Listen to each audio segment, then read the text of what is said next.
आणि आता बातमी आहे विधान परिषद निवडणुकीची। नाशिक शिक्षक मतदारसंघात आता चौरंगी लढत होणार आहे। नाशिक शिक्षक मतदारसंघात महाविकास आघाडीकडून ठाकरे गटाचे संदीप गुळवे हे रिंगणात आहेत, तर या मतदारसंघातून काँग्रेसने आपला उमेदवार मागे घेतलाय, तसंच भाजप बंडखोर राजेंद्र विखेंनीही आपला अर्ज मागे घेतलाय।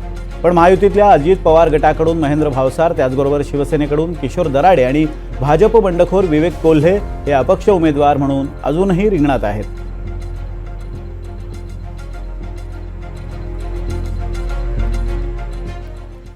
तर इकडे मुंबई शिक्षक मतदारसंघातली लढत सुद्धा चौरंगी होणार आहे। मुंबई शिक्षक मतदारसंघात ठाकरे गटाकडून ज.मो. अभ्यंकर हे निवडणुकीच्या रिंगणात आहेत। लोकभारतीकडून सुभाष मोरे, तर राष्ट्रवादीकडून शिवाजीराव नलावडे आणि भाजपकडून बंडखोर शिवनाथ दराडे हे सुद्धा निवडणुकीच्या रिंगणात आहेत।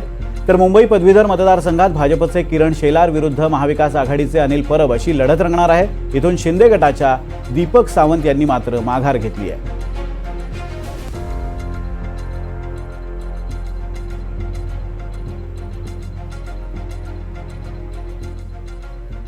बघा उमेदवार कोण कोण आहेत। संदीप गुळवे ठाकरे गट, महेंद्र भावसार राष्ट्रवादी काँग्रेस, किशोर दराडे शिवसेना आणि विवेक कोल्हे अपक्ष हे नाशिक पदवीधर मतदारसंघ निवडणुकीत आमने सामने असतील।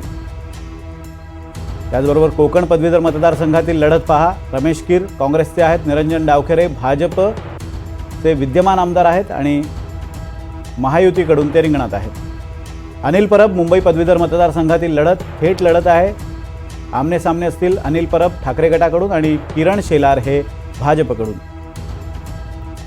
मुंबई शिक्षक मतदारसंघात चौरंगी लढत असणार आहे। ज.मो. अभ्यंकर हे ठाकरे गटाकडून रिंगणात आहेत, तर सुभाष मोरे हे लोकभारती कपिल पाटील यांचे सहकारी, त्याचबरोबर शिवाजीराव नलावडे राष्ट्रवादी काँग्रेसचे उमेदवार असतील आणि शिवनाथ दराडे हे अपक्ष म्हणून रिंगणात आहेत।